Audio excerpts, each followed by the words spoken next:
السلام عليكم ورحمة الله وبركاته. السؤال الذي لابد أن نطرحه على الجميع: لماذا الفنان المسرحي أحمد جواد أضرم النار في جسده؟ سؤال لا بد للمسؤولين عن وزارة الثقافة أن يجيبوا عنه.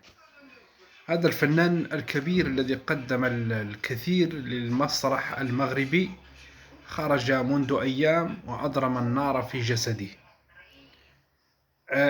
السؤال المطروح، شنو السبب اللي خلى هذا السيد هذا يجعل العافية في راسو؟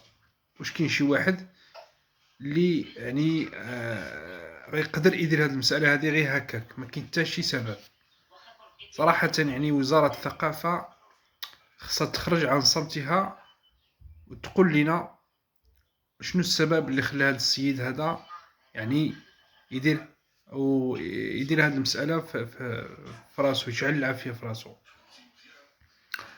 رغم أننا متأكدين جدا بأن هذا السيد هذا مادام أنه دار هذه الفعلة هذه في راسو، إلا أنه عنده شي سبب مقنع، شي سبب اللي غيخليه أنه يدير هذا الشيء هذا. مع العلم أنه قبل أيام صرح بأنه أعماله المسرحية مرفوضة من قبل المسؤول المسرحي من وزارة الثقافة.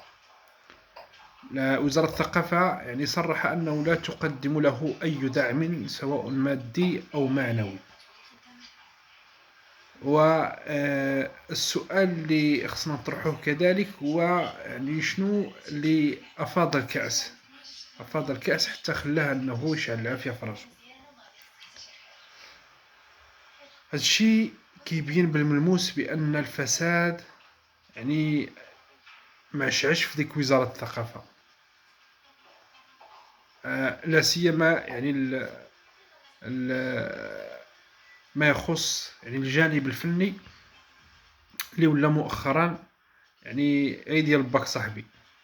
الدعم يقدم فقط للمقربين للمسؤولين والفنانين المعروفين بكفاءتهم في المسرح وفي التلفزة، يمنعون وترفض أعمالهم. لا بد لوزارة الثقافة أن تخرج ببلاغ عن مسببات لهذا الحادث المأساوي. رحم الله الفنان أحمد جواد، وإنا لله وإنا إليه راجعون.